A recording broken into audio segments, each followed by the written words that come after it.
Everyone. Like the previous years, we have assembled here to witness one of the most prestigious lectures of this institute, the Surendra Paul Lecture 2017. Like the tradition of this institute, at the very outset of today's evening, I am going to read out a very small life sketch of late Surendra Paul, and then we would move on to the program. Surendra Paul, who came of a respectable Punjabi family, was born on December 28, 1935 in Jalandhar, Punjab. He passed the senior Cambridge examination from Vincent High School in Mussoorie, Uttarakhand. Later on, he moved to the Massachusetts Institute of Technology in the USA to acquire knowledge and training in engineering, technology, and management. In the year 1958, after completing his studies in MIT, Surendra Paul joined the APJ Group's family business and by 1982 took over as chairman of the group. Surendra Paul died in an awfully tragic circumstance in 1990. Notwithstanding his deep and intense involvement in industrial and business activities, Surendra Paul was very much keen on promoting India's ancient values amidst the clashing ideologies of the age.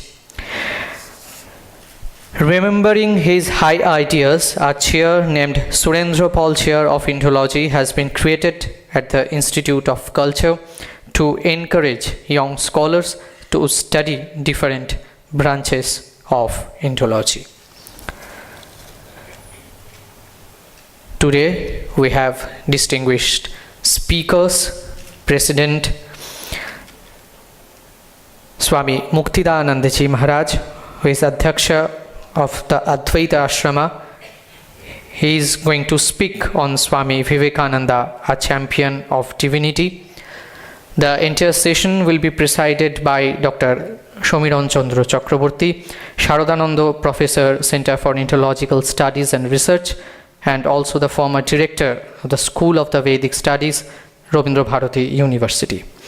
We have Sri Karan Paul, son of late Surendra Paul, and also Sri Shakti Prasad Mishro, the Nivedita Chair of the Institute of Culture. And at last but not the least, the Secretary of this Institute, revered Srimad Swami Suparnananda Ji Maharaj. I would humbly request him now to deliver his words of welcome.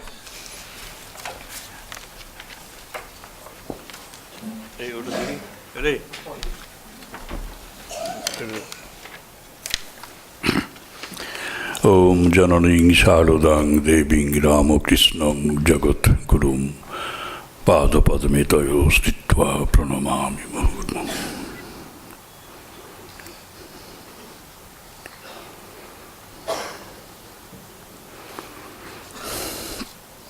It's a great occasion for us and for also the APJ Surendra Group to be here on this particular date, 28th December, when Surendra Paul Ji succumbed to an accident. We meet on this day here to pay our homage to the great soul. We have in our midst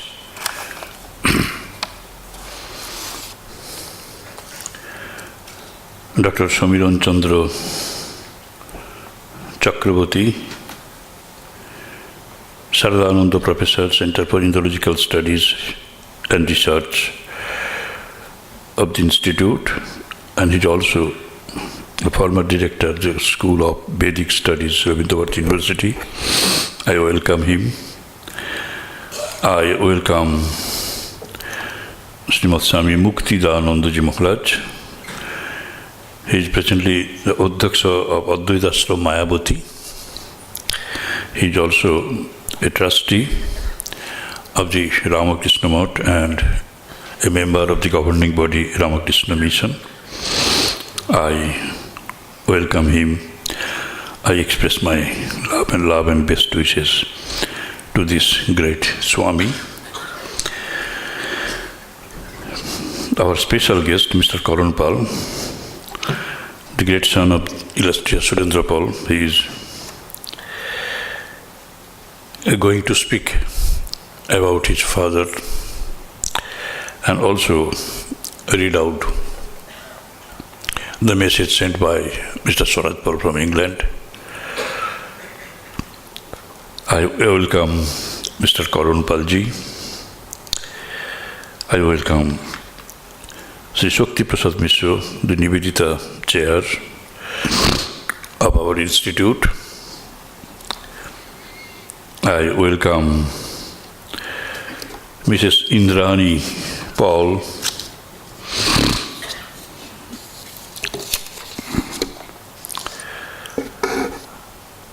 the wife of Mr. Karan Pal. Very cordially, I welcome other distinguished guests, devotees and Swamijis.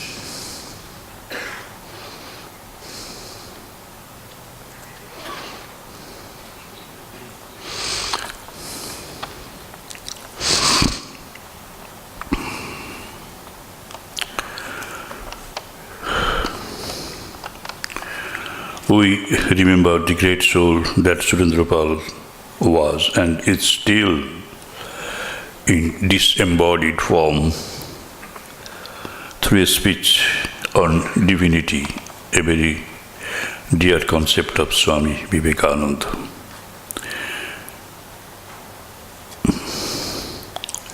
And the speech is going to be given by Swami Muktidananda Ji. Swamiji was a champion of divinity. In fact, he was divinity itself. All of us, in essence, are divine. He looks upon everyone as divine. And not a part of ours is material even. His incessant calling of Satchidananda Shivoham, Shivoham, we all remember.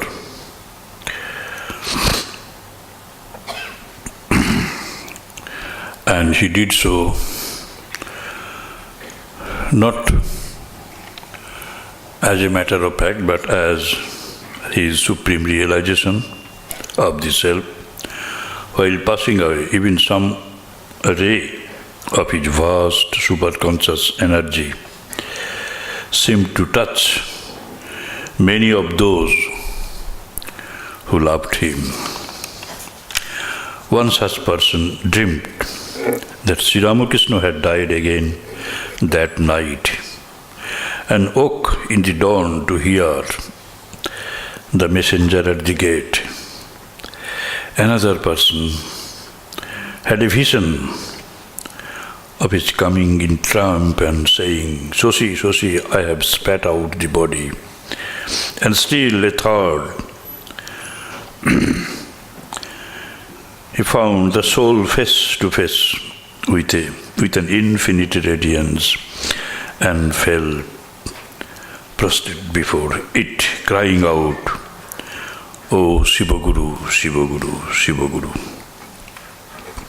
In life and in death, he was divinity, and he preached the truth to us all, that everybody, however fallen, is essentially divine and never sinful. He was a prophet of divinity, not a prophet of sin as such. That very popular popular concept of the Vedanta which he preached all his life, and Maharaj, revered Maharaj, is going to enlighten us with that supremely important concept of divinity. All life is divine. It is not material, and no man is a sinner.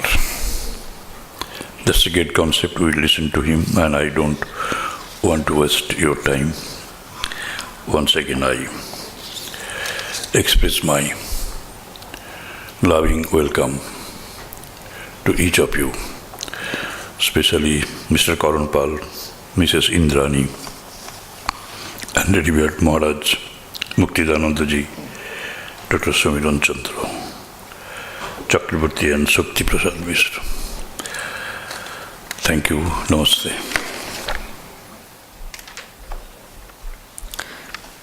I would now request revered Maharaji to felicitate our distinguished guests of today's evening, Swami Muktidananda ji Maharaj,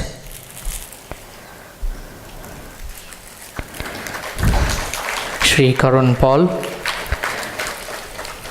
Dr. Somiran Chandra Chakraborty, and Shri Shakti Prasad Mishra. I would now request Shri Karan Paul to deliver the message of Honorable Lord Swaraj Paul, who is also the elder brother of Surendra Paul.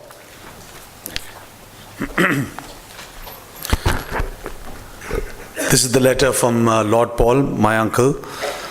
Pujya Swamiji, thank you very much for your letter informing me of the Surendra Paul lecture taking place at 5:30 on 28 December at the Vivekananda Hall of the Institute. You have a great tradition in holding this lecture. Please convey my thanks to Swami Muktidananda on an excellent subject. Surendra was a wonderful man and a great brother, and we are all proud of him and what he achieved. I would have loved to be present, but regrettably, my age doesn't allow. Kindest regards, Lord Swaraj Paul. Swami Suprananda, Swami Muktinanda, Dr. Samiran Chakravarti, Mr. Sakti Prasad Mishra, distinguished friends and colleagues. The Surendra Paul Memorial Lecture has not only become an important event for APJ Surendra Group, but also for many others in Calcutta, the intellectual capital of our country. My pride in this is not only in the fact that we have such great minds of distinction speak to us for almost 30 years now, since 1991, but also because we are holding this lecture in the memory of my father, the APJ Surendra Group's past chairman, Surendra Paul. He was a globally minded businessman with a clear vision, decisiveness, a person who was inspiring, energetic, hardworking, motivating, and full of a joy of life. As much as he was exacting and demanding as a leader, this is why I am so proud that the annual lecture has lived up to its intention of creating thought-provoking ideas and debates. I would like to applaud this extraordinary and hallowed institution, Ramakrishnan Mission, for helping us create this platform and make every year's discourse relevant and important. Thank you all. Thank you.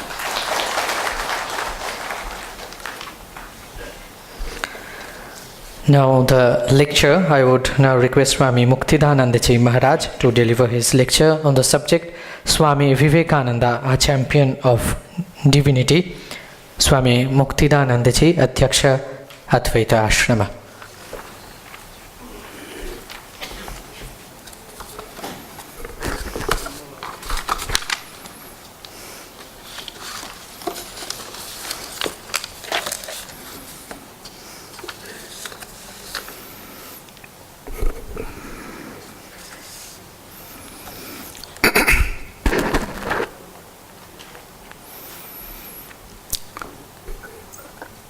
सर्वे जनाः सुखिनो भवन्तु. Sri Ramakrishna Sharanam. Jananim Sharadam Devim Ramakrishnam Jagadgurum Padapadme Tayoshitva Pranamami Muhur Muhur Namah Shriyati Rajaya Vivekananda Suraye Satchit Sukhasvarupaya Swamine Tapaharine.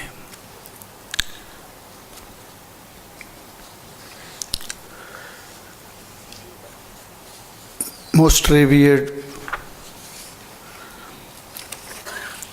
Suparnanji Maharaj,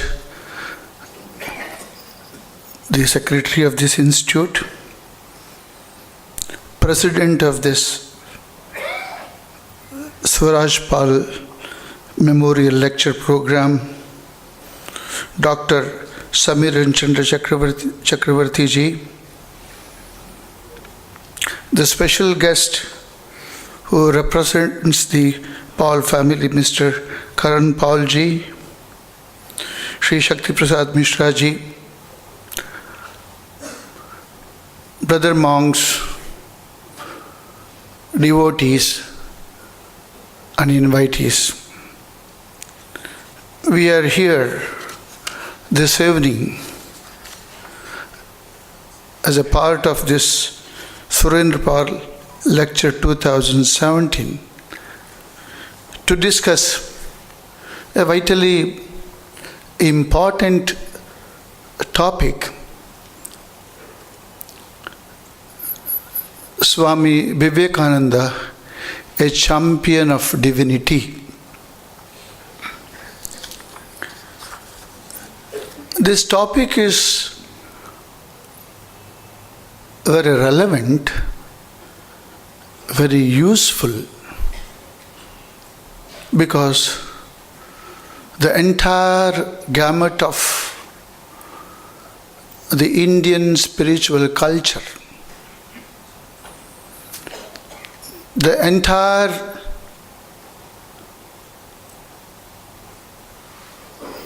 spiritual core of mankind, and Swami Vivekananda's brilliant life revolves around this basic concept of the divinity. We are all in search of divinity, being born with a death-bound human body. It is imperative that any awakened human intellect should discover the undying, eternal, divine content of our personality. That is what Swamiji's life shows us from the days of his encounter with Sri Ramakrishna at the Dakshineshwar. He was a youngster imbued with intense aspiration to know the truth about himself, the truth about God, and truth about the world. He meets number of great men, contemporary great spiritual masters, wanted to know God, know divinity. That was his main thrust, main search, central to his personality. And his English professor, William Hastie, during one of his classroom English poem, when he is dealing with English poem excursion, while discussing about trance, if anybody wants to see a person in real trance experiencing the divinity, a visible experience, they can go to the Dakshineshwar end and see Ramakrishna Paramahamsa. That was just enough for a spiritually inclined Narendra to rush to Dakshineshwar and ask Sri Ramakrishna, "Sir, have you seen God?" And the weary and thirsty who usually got all kinds of evasive answers earlier, he was surprised and overwhelmed to hear from Sri Ramakrishna simple, straight, direct, "Yes, I have seen God. And if you want, I can also show you." And that is the beginning of a great epoch, the search for the divinity. An authentic spiritual master who experienced the divine by a mere touch gives him the experience of the divinity which he was looking out for. And Swamiji narrates it in his own words. All the walls around get slowly dissolved, and he was overwhelmed by the divine wavelengths. And then he desperately exclaims, "What are you doing to me?" And that was the first spiritual divine experience that God is not simply to be worshipped. Huge temples, scriptures, tapas and all.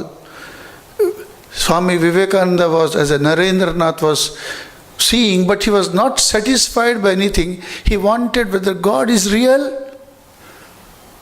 whether we can experience God, is the main concern of Sri Ramakrishna and concern of Swami Vivekananda. And that concern is completely fulfilled by Sri Ramakrishna, and Narendra becomes forever Sri Ramakrishna's, and he becomes the sole spiritual higher of some of the innate experiences of Sri Ramakrishna. And under his tutelage and benevolence,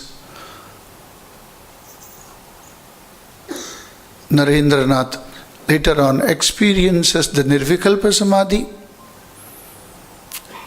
in the Kasipur garden few years later.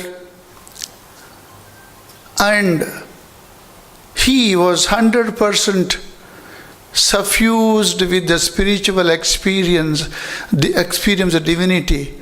The religion, the divinity is no more a theory, no more scripture, no more only an object of search, but has become a subjective reality. And that is how he becomes the teacher of divinity for the mankind. And a champion of divinity rest of the life, and even the beyond his life also. He become a supreme master, a global master,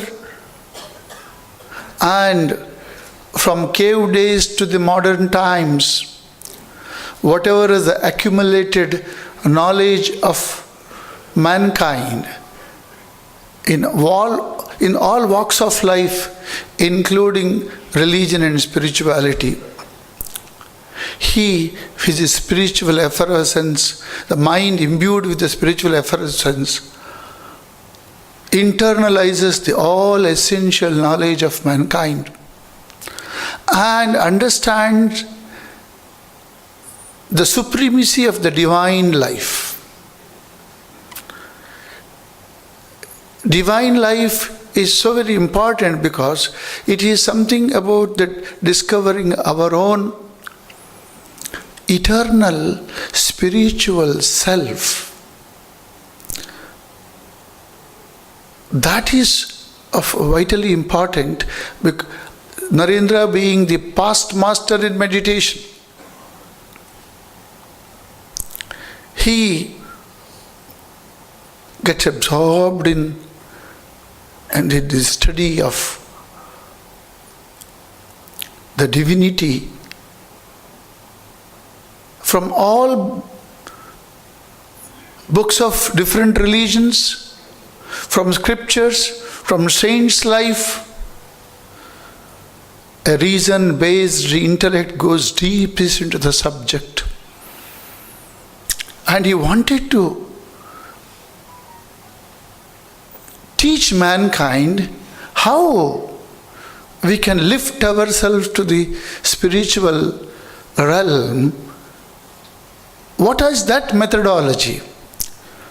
What is, apart from the conventional spiritual path, Swamiji has been wanting how we can really effectively, practically, to all sections of the society, to all shades of human intellect, to men and women from the east and the west. How are we to preach real divinity, which is the center of religion?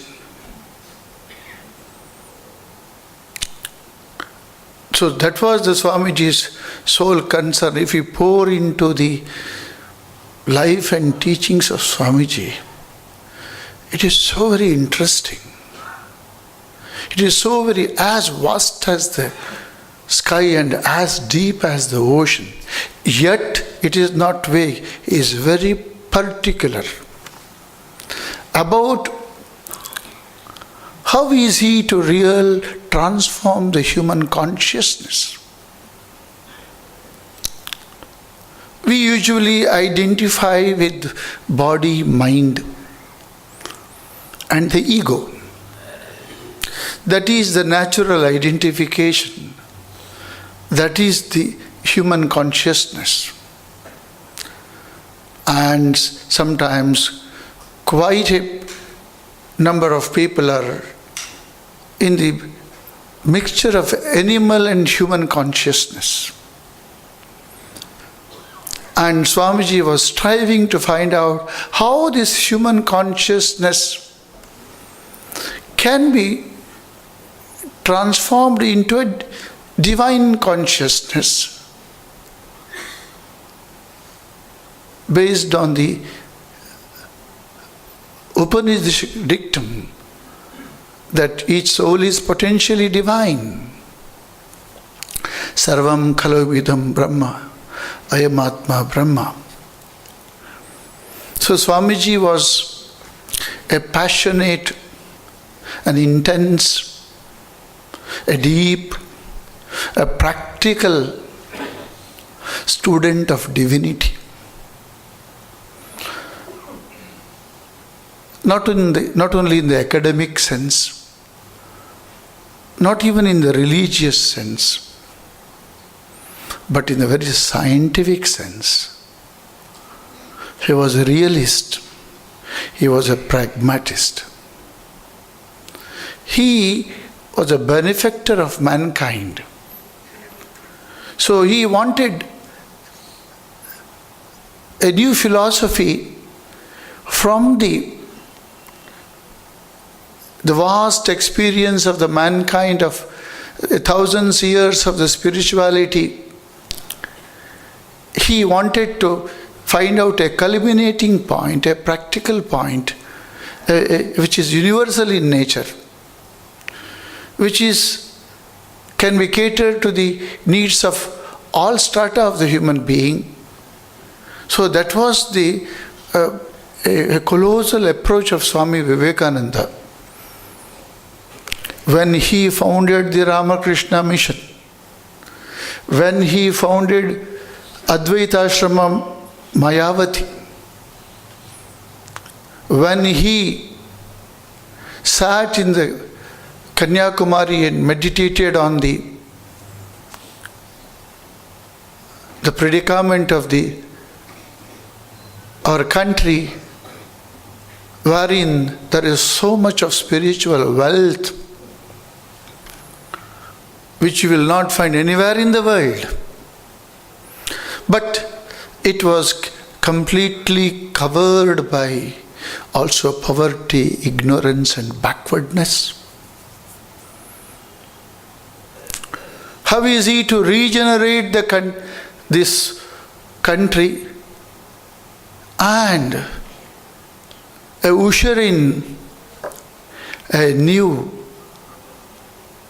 saga of a religious movement which will satisfy the spiritual aspirant from all over the world who are in search for truth? He was not only for the selected few. He contemplated for the liberation of all. He contemplated on a process by which the secular and the spiritual, the distinction between the secular and the spiritual, work and worship, east and west, man and woman, matter and spirit is dissolved, and unity of existence, basic solidarity of life, the potential divinity,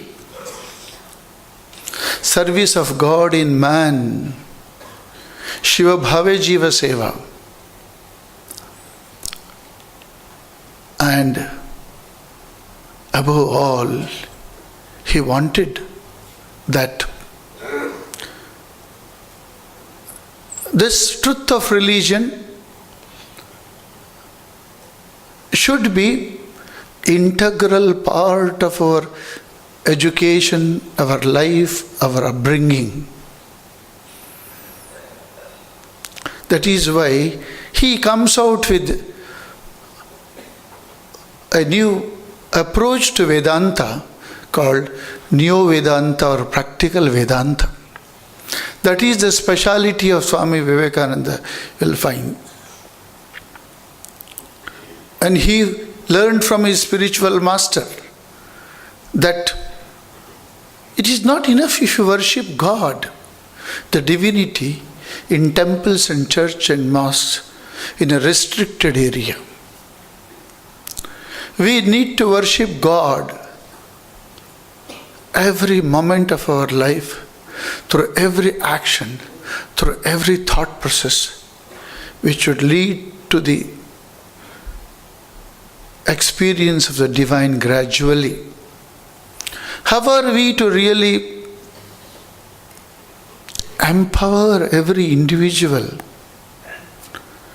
Spiritual self-empowerment he was contemplating, and then divinization of the life he was contemplating. How are we to lead a life divine? And how are we to transform the human consciousness into the divine consciousness through a process called yoga? And that yoga he explained us in the form of Raja Yoga, Karma Yoga, Jnana Yoga, Bhakti Yoga. How are we to remove the ignorance which veils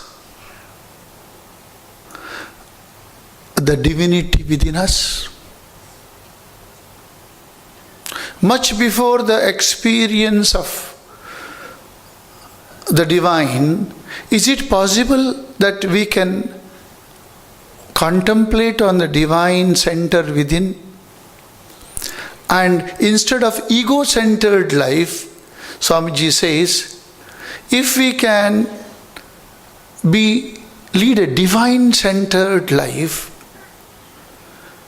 with the power of knowledge, power of the intellect, the power of the mind, the power of the faith,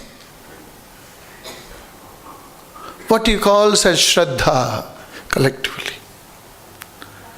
Is it possible to have develop a faculty of mind where we can inwardly focused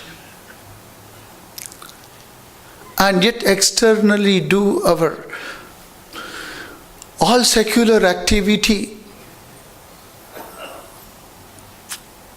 with a lifted mind, with a higher awareness, to experience the most intimate, the subject, that which is behind our eye, is to be discovered. That aspiration Swamiji was infusing into the human mind in his lecture on discipleship. He says, if you are serious about the God, and if you are really intensely seeking God, he says, do not react. Don't squander your energy in reacting to the world. Rather, understand the world and accept the world as it is and keep the mind neutral. Be silent. Let there be no unnecessary thought waves disturb and make the mind turbid. Whatever we have to do, we shall do perfectly. As he tells in the Karma Yoga, without expecting the results, and take care of the means, and whatever is the work in the hand, you do it as expression of the divine. And do it as a yoga. Every moment is a yoga. Every thought is a yoga. Every moment you should lead a divine life.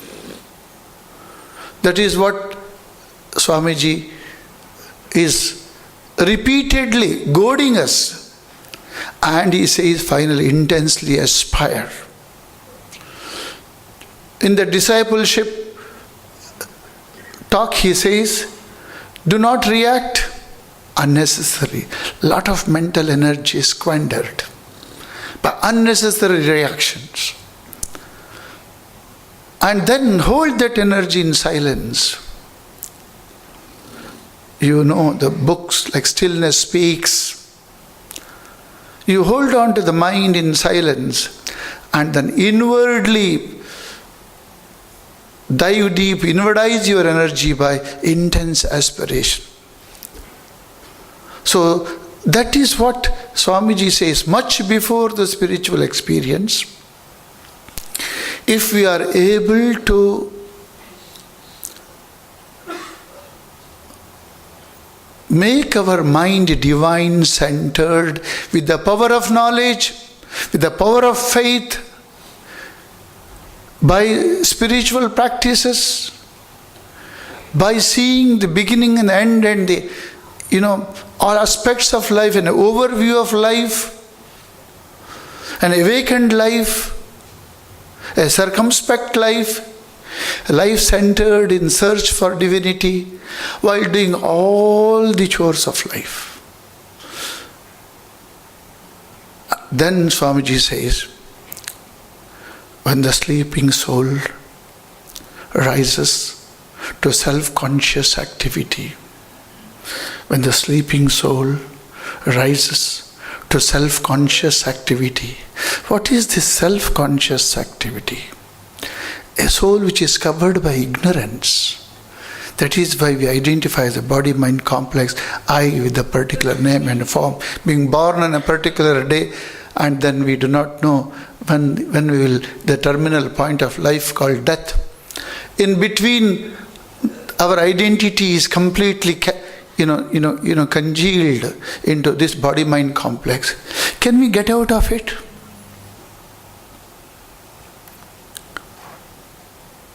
Can we have a different type of self-identification? Re-educating the mind by focusing it on the inner divinity. Swamiji says, when the sleeping soul rises to self-conscious activity, power will come, purity will come, all that is goodness will come, all that is excellent will come. That is what is expression of the perfection will come. Because it is inherent in us, in divinity. Perfection is inherent in divinity. To the extent we divinize our mind.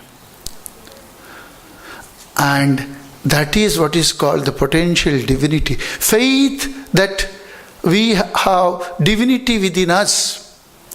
That is the philosophy of potential divinity. That though we are not experiencing now that spiritual consciousness, the divine consciousness, but just behind the body, mind, ego, there is the divine consciousness. With the help of Apta Vachana, Sri Ramakrishna has experienced, Swami Vivekananda has experienced, spiritual masters have experienced.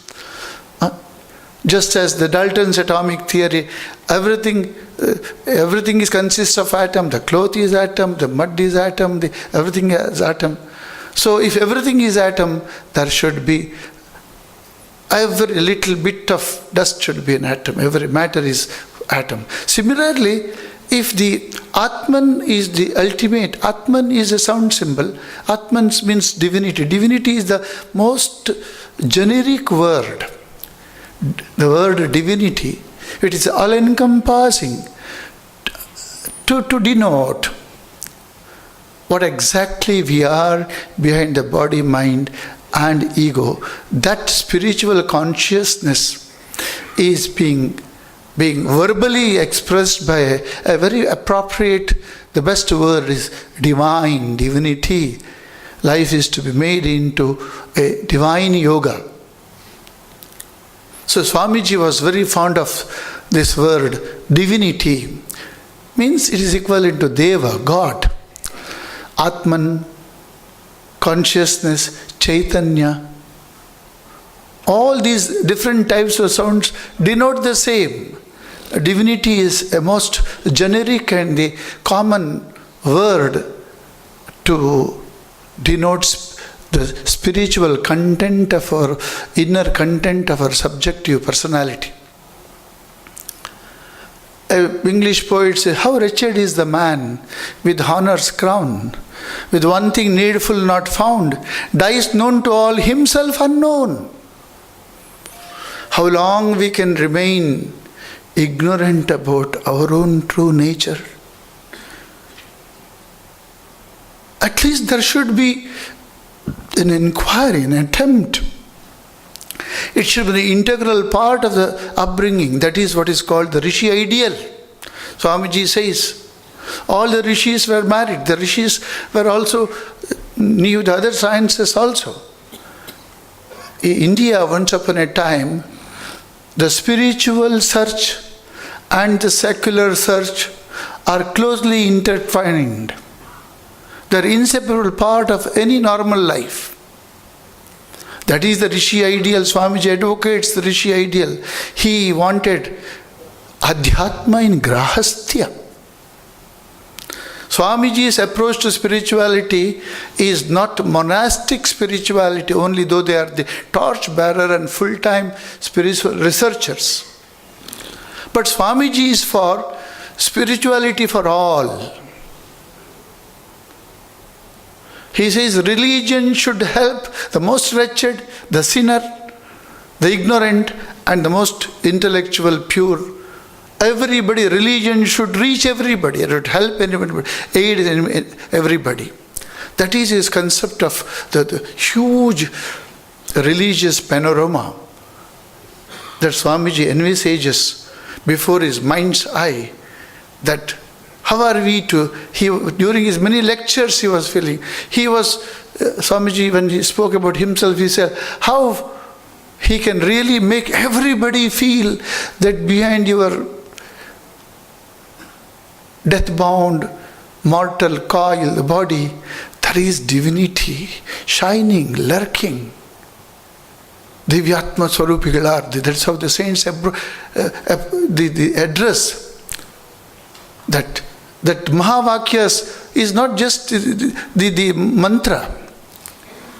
It is not just a rigmarole, and it is full of, it is the expression of an experience of the divine sages, and which Swamiji echoes in his practical Vedanta, Neo Vedanta. It is the same Upanishad, Swamiji, that one of the greatest contribution of the Indian spiritual culture is that we are divine.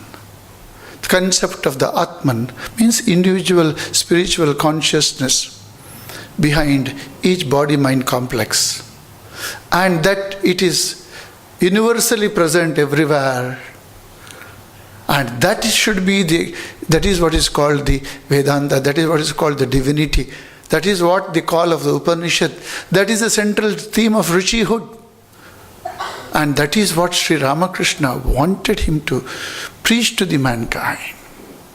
That is why when Khetri Maharaja had a discussion during the Swamiji's wandering days, 2, 3, 4, 5 days, they discuss about so many things about the spiritual life,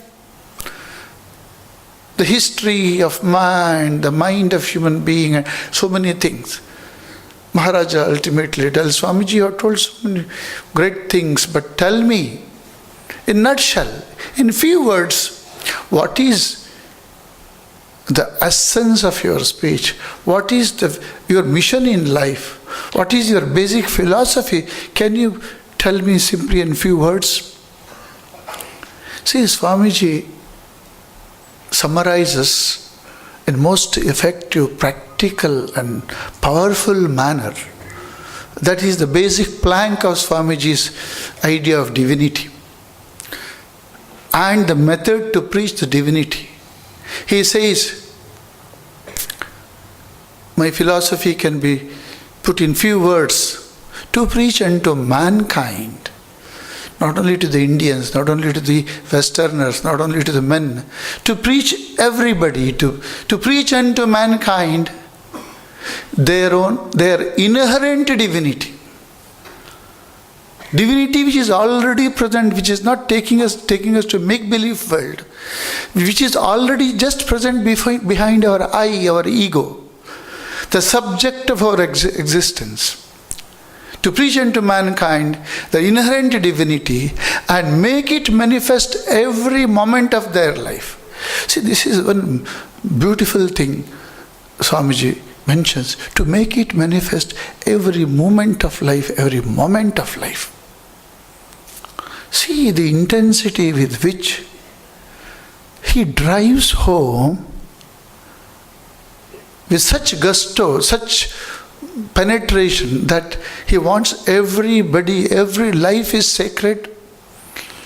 Everybody's life, every moment, we should be able to give expression to the divinity by experiencing the divinity, by intuitive knowledge, by the knowledge of the scriptures, by Guru Vakya, by spiritual guidance. Somehow gather that knowledge, not only the knowledge, the will to seek the divine, the emotion which really loves God, and the mind which is so very full of that intellectual ability, that shine of the intellect which transforms our vritti into Viveka vritti.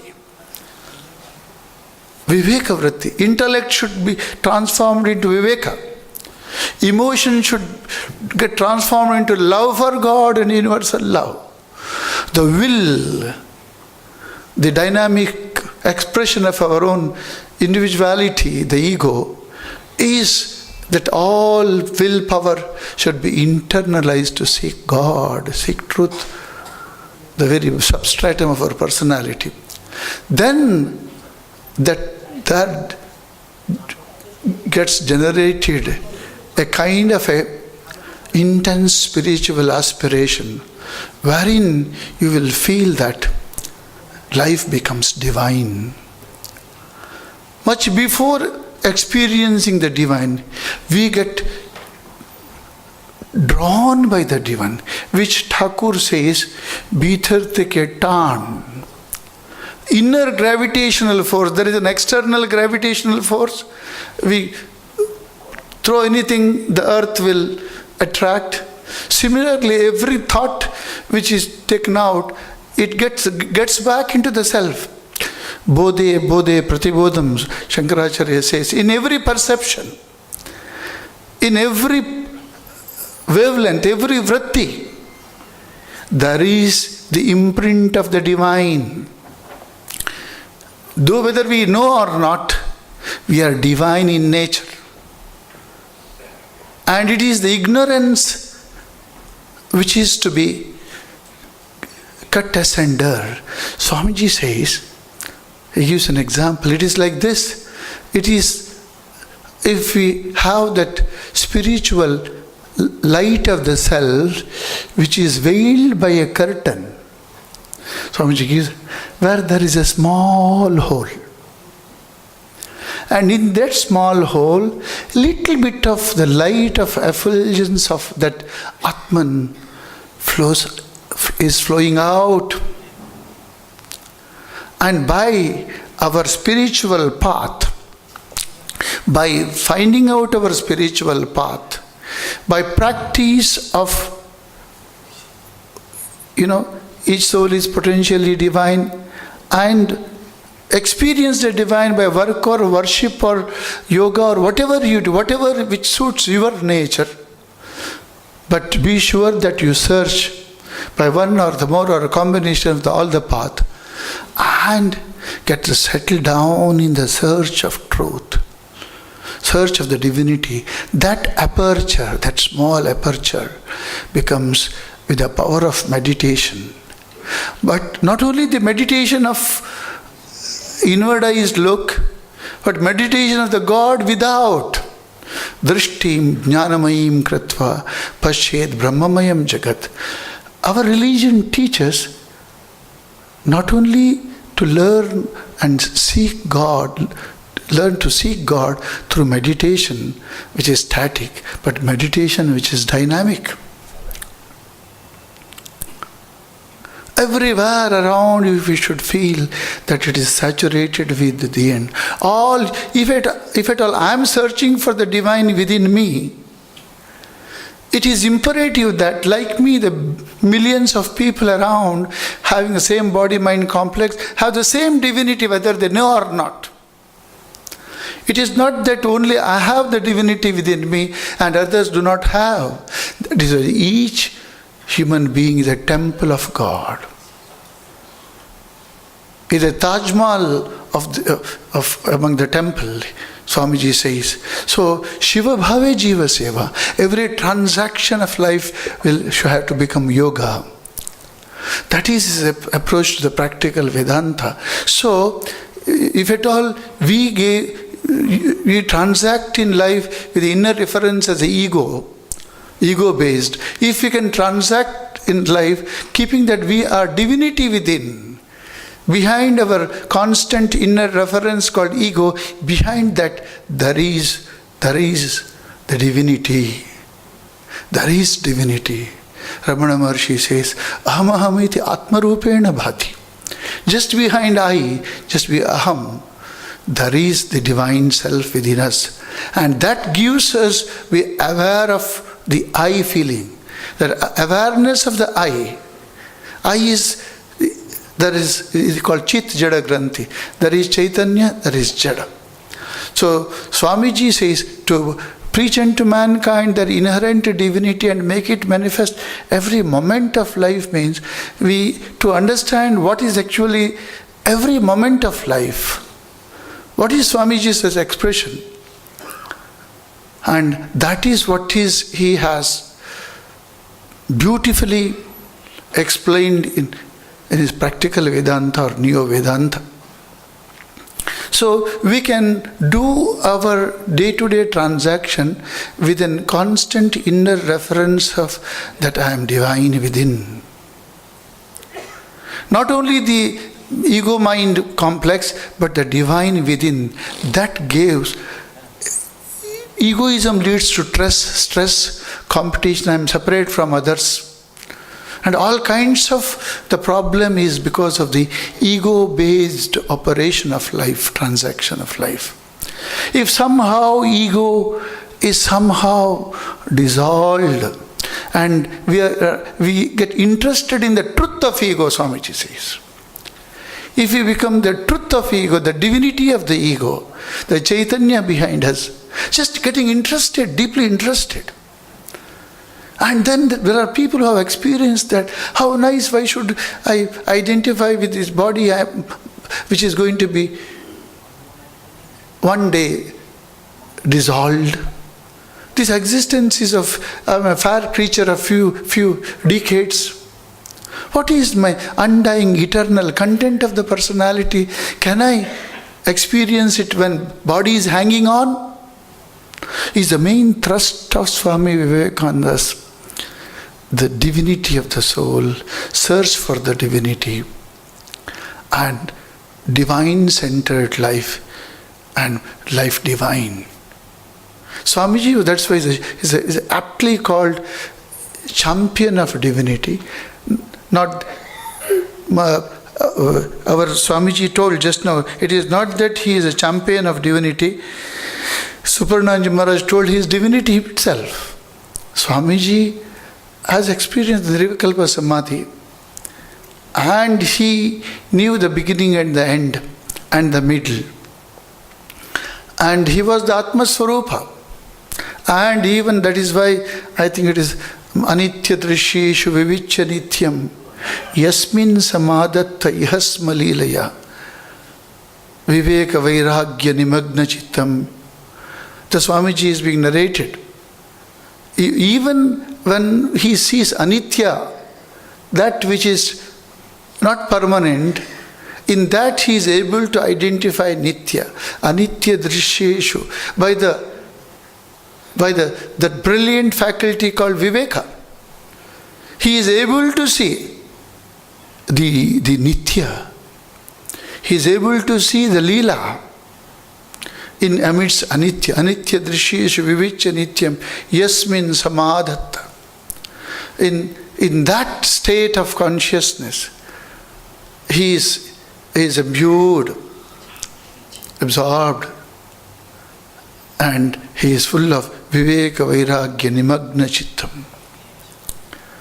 So this expression, what Swamiji says, narrating Thakura Chit Ghanakai, Yoga Sahai, Jyotira Jyoti Ujalara Dikandara, Mano Vachana Vakya Manatita, even then Mano Vachana Ekadar. See Swamiji, how he narrates, where his thrust is, where his vision is, what is he emphasizing, where is his inner vision towards when he was even expressing Sri Ramakrishna. So it all points out to us, if we really follow Swamiji very thoroughly, understand every meaning and significance of Swamiji's teaching, and get absorbed in his philosophy of divinity, potential divinity, and various teachings which knocks at the door of the divinity and teaches us how to experience the divinity God within us.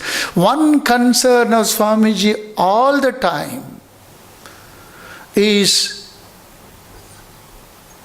the supremacy of the divine life. He wanted that the spiritual truths should be made so easier, so tangible, so clear that a child can understand. That was the approach of Swamiji, not make it very complicated.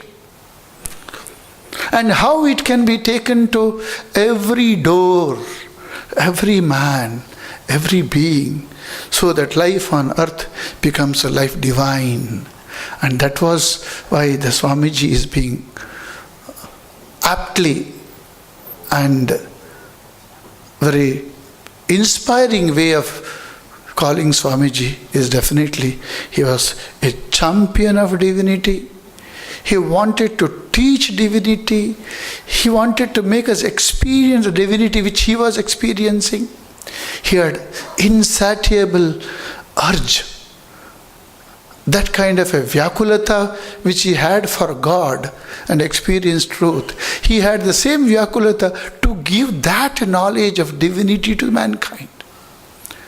The whole struggle of Swamiji is to give that divinity, that experience in innumerable way. And that life is simply glorious, a colossal. As such, we are fortunate that we have come in contact with Swamiji's life and teaching. That makes us, that he gives us a greater, easier access to the divinity. He teaches us how you can easily get connected with the divine content of our personality. Through so many words, there's all the interpretation, that's all. So, time is up, and perhaps I exceeded 5 minutes. So, I'm thankful to Swami Suparnanandji Maharaj, the secretary of the Ramakrishna Institute of Culture, and also the Mr.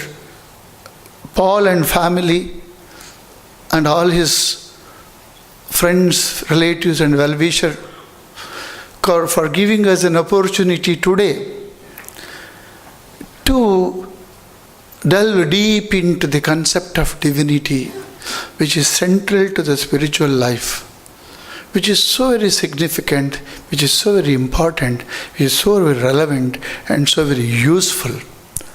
So let Swamiji inspire us to lead a divine life. Thank you.